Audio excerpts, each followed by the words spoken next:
Um minuto.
Bom dia, Brasil.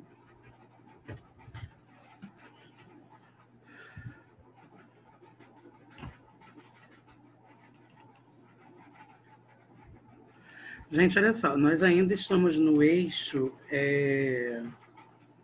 A Cartomante e os Outros Contos de Machado de Assis, né? Não sei se vocês estão por dentro disso. E hoje nós vamos ver um outro conto, e esse conto se chama Pai contra a Mãe, tá?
Turma, todo mundo está vendo alguma coisa?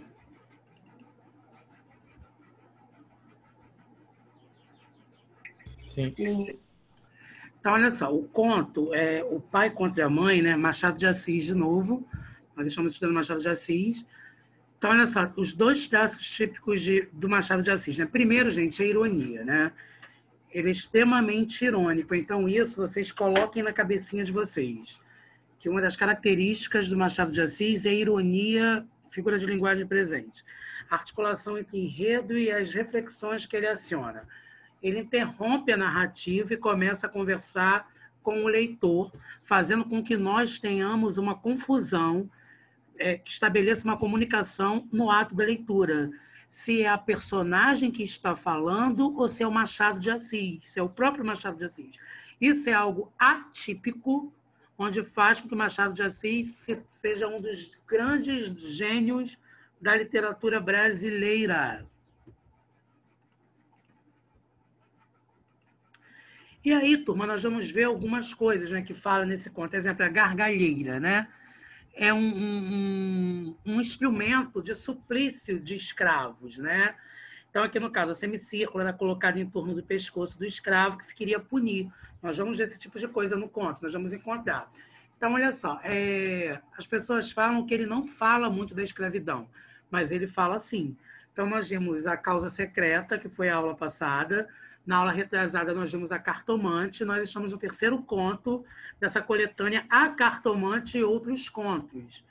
Né? Ele vai falar da questão do escravo. Até porque, gente, Machado de Assis era negro, né? Máscaras de Flandres. Olha só, turma. Era uma espécie de máscara fabricada com folhas de Flandres, feitas de chapa de aço laminada, eram trancadas com um cadeado atrás da cabeça, possuindo orifícios para os olhos e nariz, mas impedindo totalmente o acesso à boca. A máscara era usada para a punição de furto de alimentos, alcoolismo, ingestão de terra e na mineração de diamantes, para impedir que extraviassem as pedras engolindo-as. Olha isso, gente. Servia também para indicar que se tratava de um escravo ladrão ou fugitivo.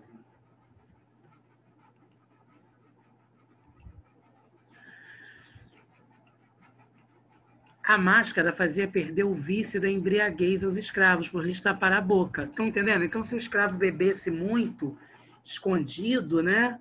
Era uma forma de tapar a boca do escravo para ele não beber. Com o vício de beber, perdiam a tentação de furtar, porque geralmente era dos vinténs do Senhor que eles cheiravam com o que matar a sede. E aí ficavam dois pecados extintos e a sobriedade e a honestidade certas.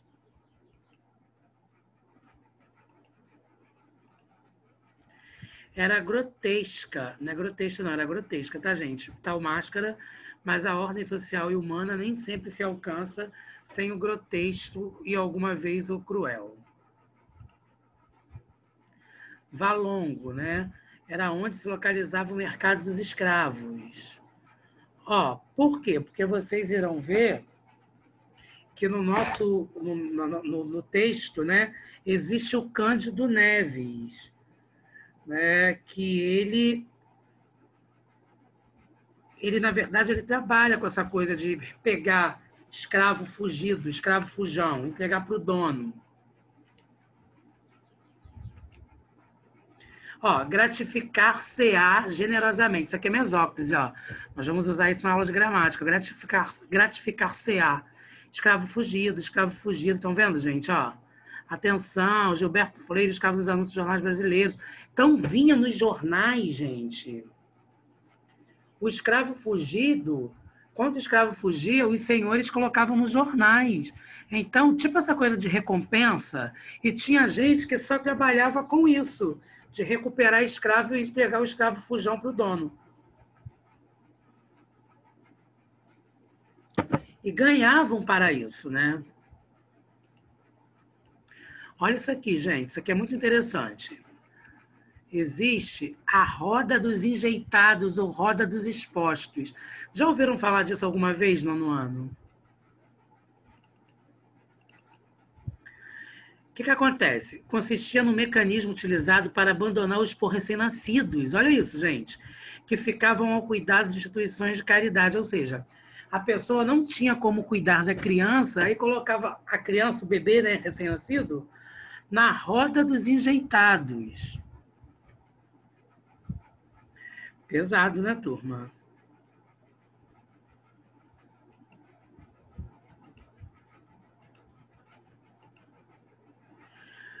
Ora, pegar escravos fugitivos era um ofício do tempo.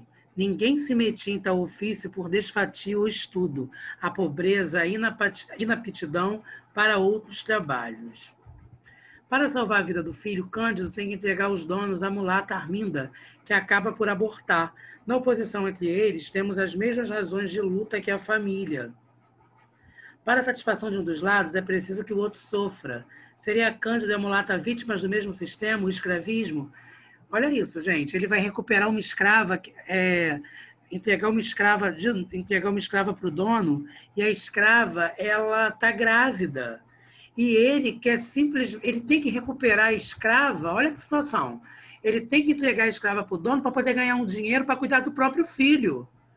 E aí vai tirar o filho da mulher. Olha isso, gente. No chão, onde jazia levada do medo e da dor, e após algum tempo de luta, a escrava abortou. Cândido Neves, beijando o filho entre lágrimas verdadeiras, abençoava a fuga e não se lhe dava do aborto. Era um homem horrível. Ele era um homem horrível, gente. Só que ainda dentro dessa questão toda horrível, ele queria o filho, ele queria cuidar do filho. Nem todas as crianças vingam. O autor mostra a miséria humana através dos dramas paralelos de um pai contra a mãe lutando por duas vidas, onde o indivíduo é capaz de aplacar sua consciência, mesmo tendo cometido o maior dos crimes, justificando a troca de uma vida pela outra. Ou seja, trocou a vida do bebê, né, da escrava que estava fugida, pela vida do filho dele.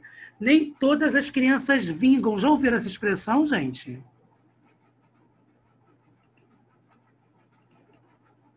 Ainda no ano. Não. Significa o quê? Criança vinga. Que significa que nem todas as crianças vão viver. Estão entendendo, gente, o que significa isso? Pergunta para o pai e para a mãe de vocês, que eles vão saber explicar isso para vocês. Que nem todas as crianças vingam, ou seja, nem todas as crianças irão viver. Forte, né?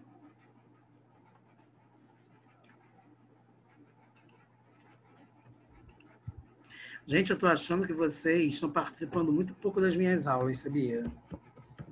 Eu não sei o que está acontecendo com vocês, se vocês se reuniram, entendeu? Ou então, se de repente, se vocês combinaram de não participar da minha aula, porque eu estou achando isso tão esquisito, vocês não participam mais das minhas aulas, eu acho isso muito esquisito.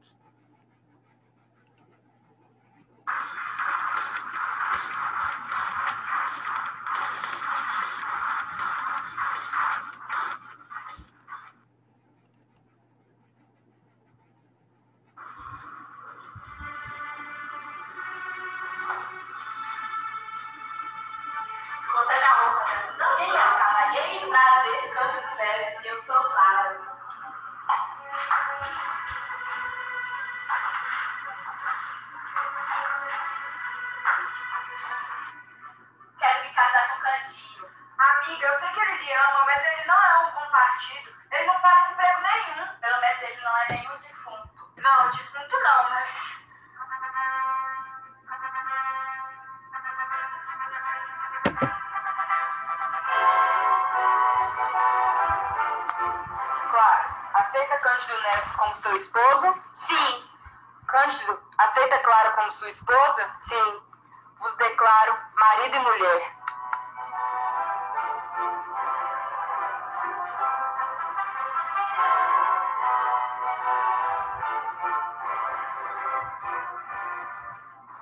Tia Mônica, estou grávida! Céu! Deus nos há de ajudar. Vocês serão a Cristo e vida. Mas as outras crianças não nascem também? Nascem e acham sempre alguma coisa certa que comer. Certa como? Certa, trabalho, no ofício, numa ocupação. Mas é que é que o pai dessa feliz criatura que vem por aí gasta o seu tempo?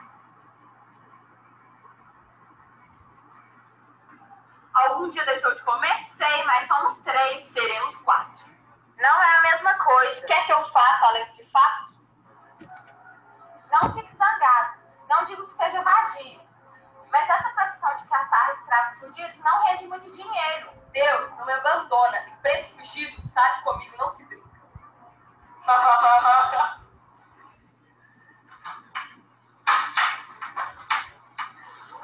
O que houve? Capturei um preto livre. Seus parentes me esmurraram.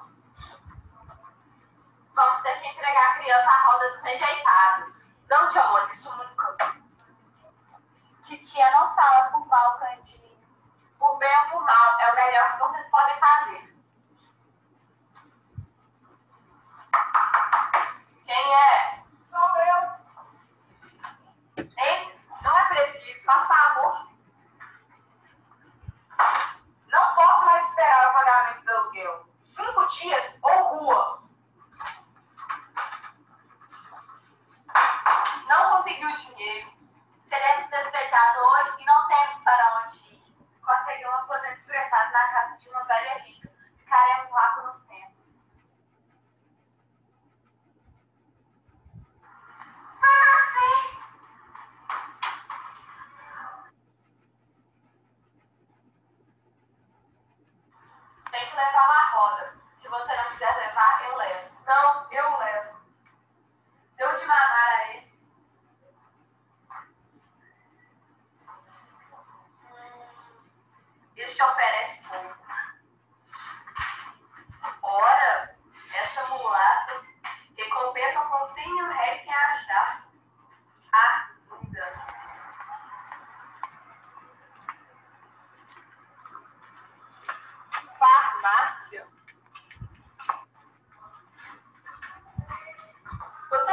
estava deixado?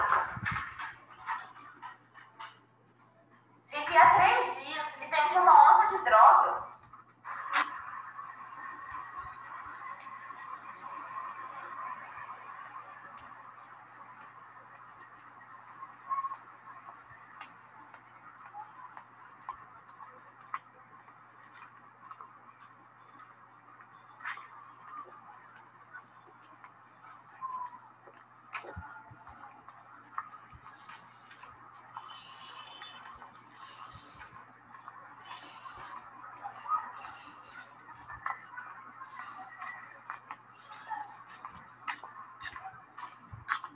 Eu comprei algo mais tarde.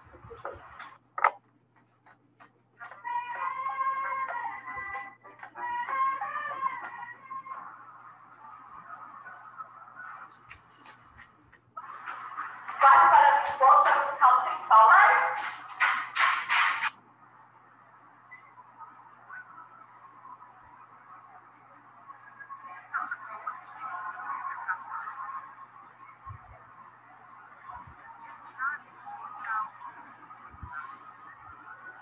Arminda! Não. Estou grávida, meu senhor. Se Vossa Senhoria tem algum filho, peço-lhe pelo amor dele que me solte.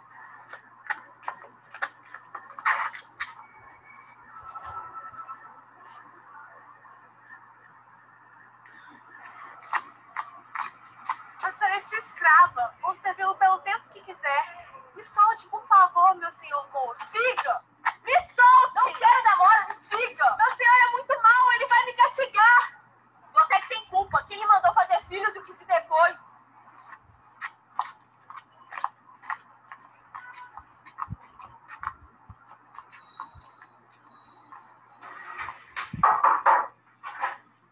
Que está fujona? É ela mesmo. Entra! Meu senhor!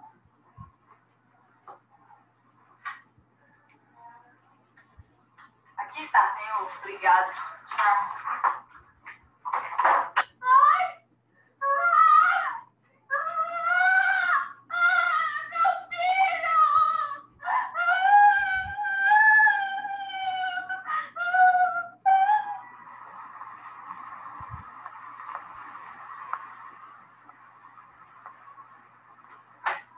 Você é meu filho. Ele está lá dentro da minha família. Calma. Ele está aqui. Meu filho! É. Uma criança muito linda. Obrigada. O que você está fazendo com essa criança aqui ainda? Mas olha o que consegui. 100 mil réis. O aborto de Arminda foi traumático. Nem todas as crianças vingam.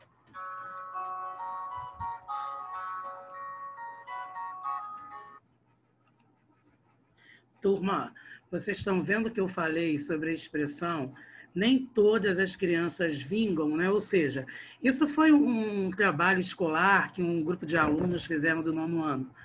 Vocês perceberam, do 9º ano do ensino médio, vocês viram como que eles falam, eles retratam exatamente a parte do conto, né? Onde tem a escrava está fugindo, a escrava perde a criança, ou seja, ele está vendo, né, no caso, o nosso protagonista, que é o próprio Cândido Neves, ele está vendo que a escrava está perdendo o filho, o bebê dela, que ela está grávida, que ela está quase parindo, e ela está fugindo para poder ter o bebê, porque a escrava tem medo, né, das condições de escravas ela não manter o filho na senzala.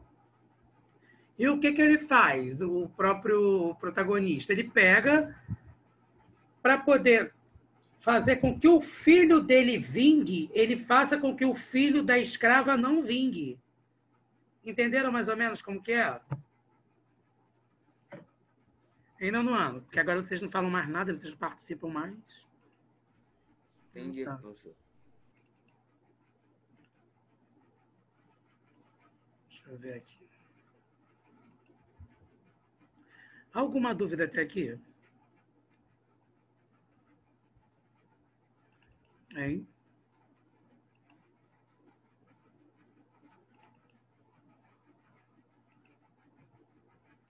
Gente, eu vou continuar a aula de gramática.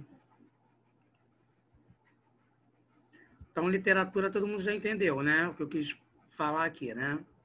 Então, eu vou continuar a aula de gramática, tá? Peguem o livro de novo, por favor.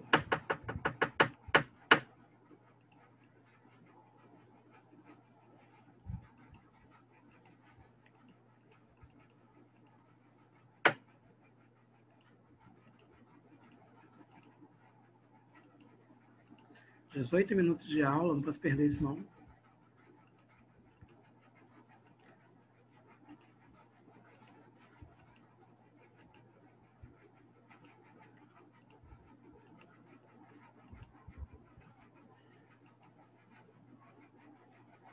Bem, gente, página 35.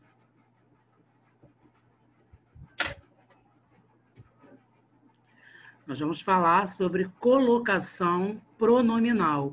Como vocês estão vendo, é a colocação de pronome. Então, olha só, turma. Todo mundo já? Eu vou apresentar palavrinhas novas para vocês, tá? Que se chama próclise, ênclise e mesóclise. Ok? Alguma dúvida até aí? Página 35. Então, ó, palavrinhas novas aí, nono ano. Isso é matéria nova, hein? Vocês não viram isso nenhuma vez. Só se estiver em curso técnico. Então, olha só. Nós temos próclise, ênclise e mesóclise. Então, olha só. Leia para mim, Rian, por favor. Qual parte, professor? Da página 35. Primeira parte. Colocação pronominal. Colocação pronominal é, na norma padrão, o estudo da posição ocupada pelos pronomes oblíquos em relação aos verbos, de acordo com o contexto em que ocorrem. Grifem Devo esse continuar? parágrafo todo. Por favor, Rian. Os pronomes oblíquos o, a, os, as exercem a função de objetos diretos e lhes atuam como objetos indiretos. Então, olha só, turma, só um minuto, Rian. Rian, só um minuto.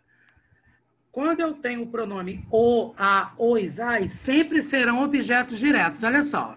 Como que isso vai funcionar? Eu, a, vi. O a é pronome. Em uma linguagem coloquial, informal, eu vou usar eu, vi, ela. Ou seja, quem vê, vê alguém ou alguma coisa. Então, eu vi. Ver, verbo transitivo direto.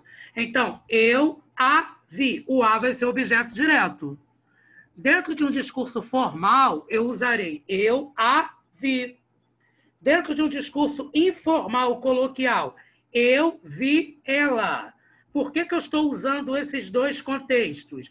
Porque quando você se referir ao pronome reto ela, você vai ter uma base maior, uma noção maior do que eu a vi, que é a linguagem formal. Dentro de uma linguagem formal, você não vai escrever eu vi ela. Você vai escrever eu a vi. Só que o pronome vai ter a mesma função sintática, mesmo em linguagem coloquial ou em linguagem formal. Continuo. Já o leis será objeto indireto. Eu lhe dei. Eu dei a ela. Eu dei a ele. Continua, Rian, por favor. Me, te, se, nos e vos podem exercer tanto a função de objeto direto quanto a de objeto indireto. Na língua portuguesa, existem 3 formas de os pronomes oblíquos átonos serem posicionados nas orações. Antes do verbo próclise, que é a maneira mais comum no português falado no Brasil, após o verbo ênclise e no interior do verbo mesóclise, posição que caiu em desuso na linguagem cotidiana. Obrigado, Rian. Vocês lembram do presidente Michel Temer, quando ele estava gerindo o país?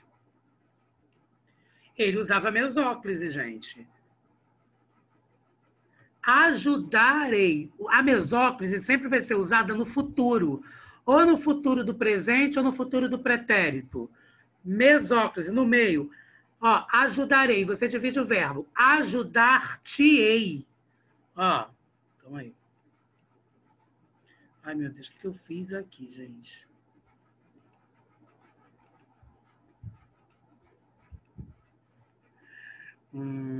Só um minuto.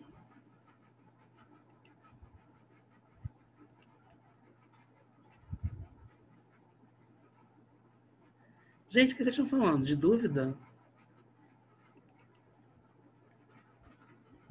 Então, olha só, eu vou aqui no chat, um minutinho escrever. Então, eu pego e coloco assim.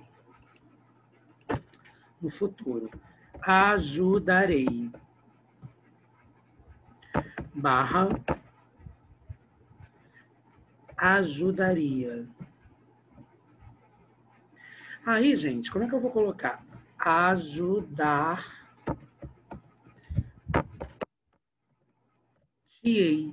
Ah lá, eu dividi o verbo ajudarei ao meio. Estão vendo? E coloquei o pronome T no meio. Estão vendo como funciona? Aqui é mesóclise, quando o pronome está no meio.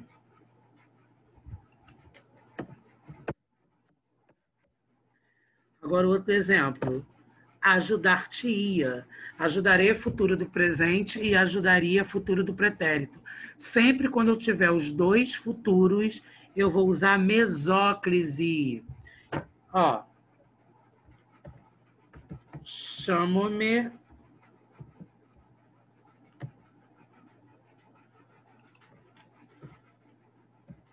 Chamo-me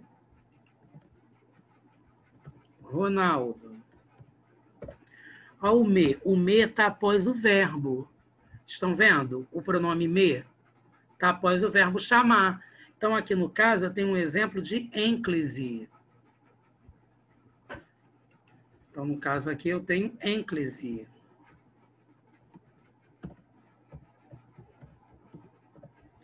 Aí, depois...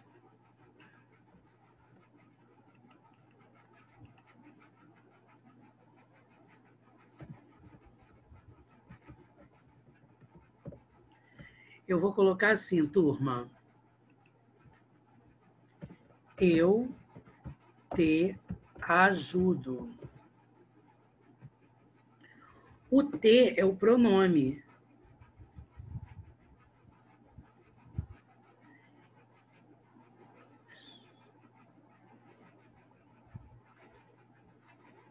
Sim, Rian. Sim, sim, sim. Eu te ajudo. Então, eu te ajudo, eu vou colocar o pronome antes do verbo. Quando eu coloco o pronome antes do verbo, turma, eu já terei um exemplo de próclise. Estou correta aí sim, Rian. Estão entendendo o que eu estou falando, turma?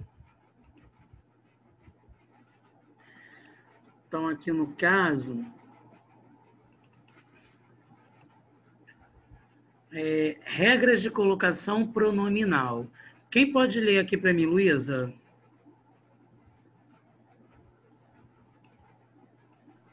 Onde, professor? Regras de colocação pronominal. Professor? Oi? Oi, vocês não estão me ouvindo, gente? Gente? Professor, não estou te escutando, você está falando? Ué, não estão me ouvindo? Eu estou ouvindo você. Eu estou ouvindo os dois. Ué, que estranho. Não está me ouvindo, Luiz? O Davi está me ouvindo. Ah, agora voltou. Eu também estou eu não estava te escutando, ouvindo. professor.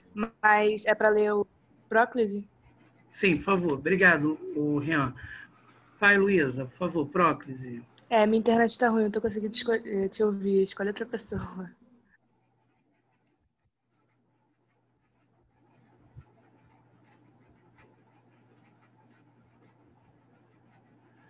Veja a seguir algumas orientações da norma padrão a respeito da colocação dos pronomes oblíquos átonos. Próclise. A colocação do pronome antes do verbo ocorre quando o verbo é modificado por palavra de valor negativo. No caso dos advérbios, gente, de negação, né? Fabiano não se queixava de nada. Ó, quando eu tenho palavras que indicam negação, valor negativo, eu tenho que usar próclise. Eu não posso usar ênclise aqui nesse caso. Ó. Fabiano não queixava-se de nada. Jesus! palavras com sentido, valor negativo. Então, o não vem antes. Quer dizer, o pronome vem antes. Eu uso próclise. Ó. Leia aí para mim mais alguém. Quem pode ler? Outra pessoa.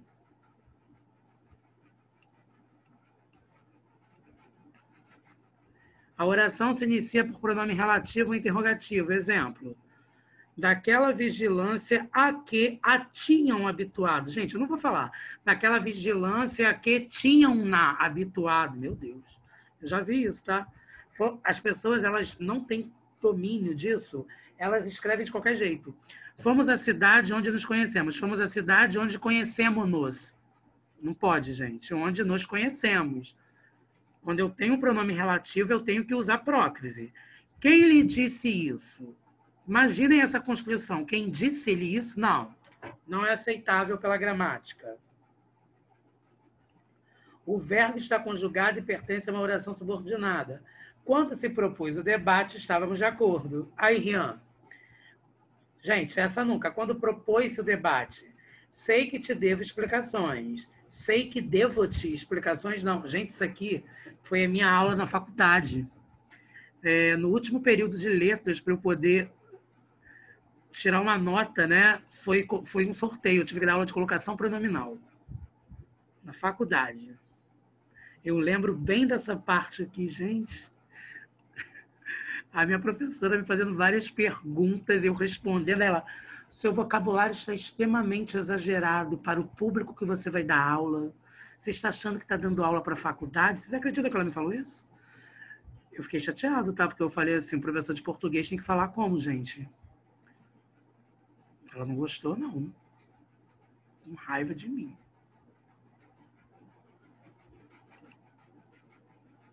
Eu, hein? Não é professor? Professor de português que vai falar errado?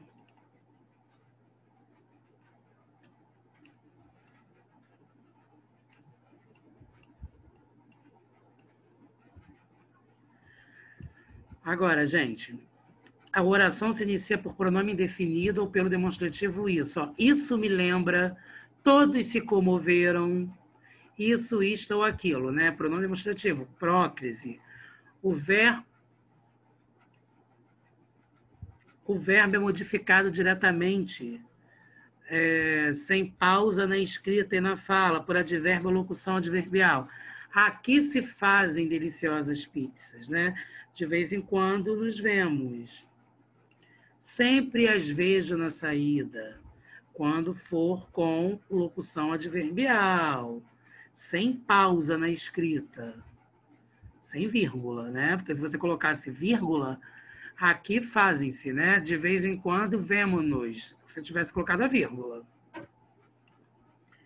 A oração é optativa, ó, exprime desejo ou vontade, com o verbo no modo subjuntivo, e posposto ao sujeito, ou está iniciado, palavra exclamativa interrogativa. Quanto me é dolorosa a tua partida, bons ventos o levem, ó, oração optativa, gente, é desejo, vontade.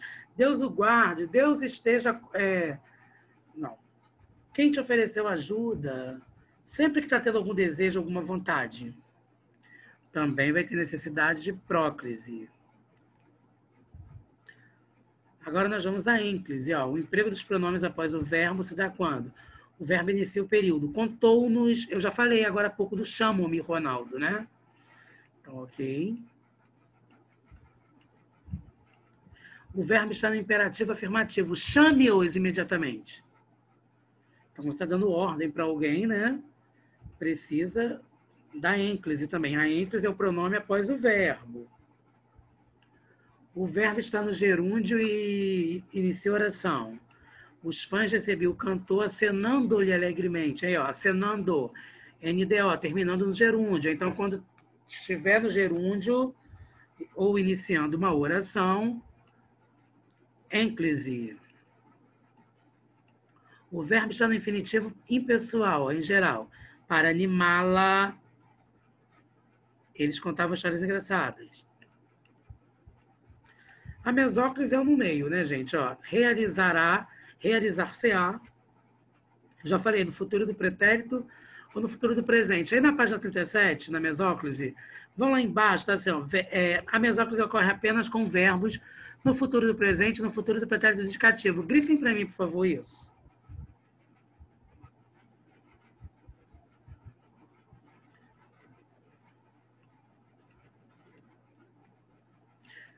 Desde que não haja nenhuma situação que exija próclise, né, gente?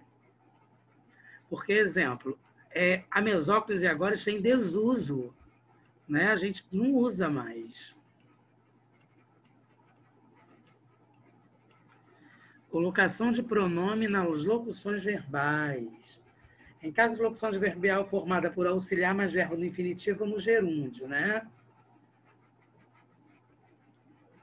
Desde que não se esteja em desacordo com os critérios apresentados anteriormente, o pronome oblíquo átono pode vir anteposto ao verbo auxiliar, ele te vai entregar, eu te estou dando, ó, locução verbal, ele vai te entregar, eu estou te dando, né? No caso, anteposto ao verbo auxiliar.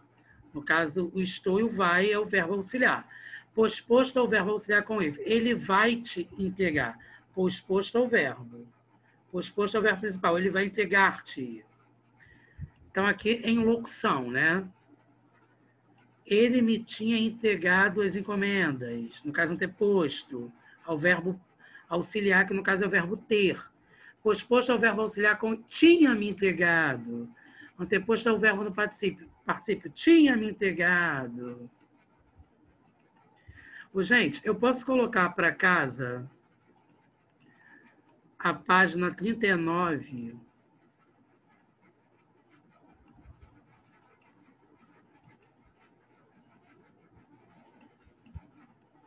A 41.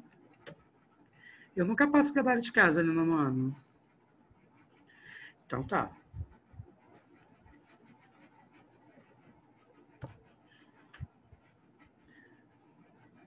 Sim, Rian. Próclise. Então, olha só.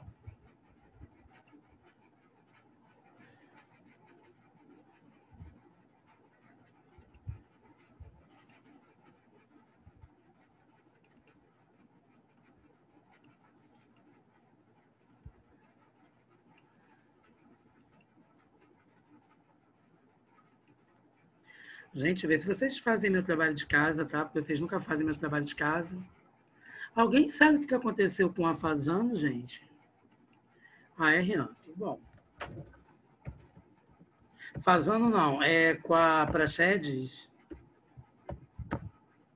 O que aconteceu com Maria Eduarda Praxedes, gente? Eu não vejo mais Maria Eduarda Praxedes. Alguém sabe da Praxedes, gente?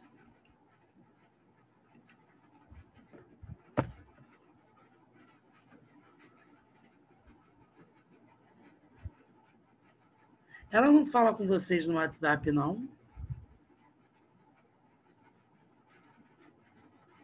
Gente, eu estou preocupada. Eu nunca mais vi Maria Eduarda Praxedes. Vocês não estão percebendo isso, não?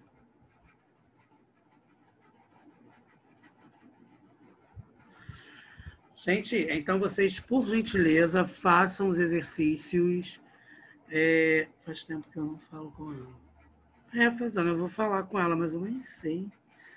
Mande uma mensagem para ela aí, por favor. Gente, então é isso, tá? Um beijo, fiquem com Deus e até a próxima. Não sei se ela não fala muito no grupo do colega. Entendi, Rihanna. Obrigado.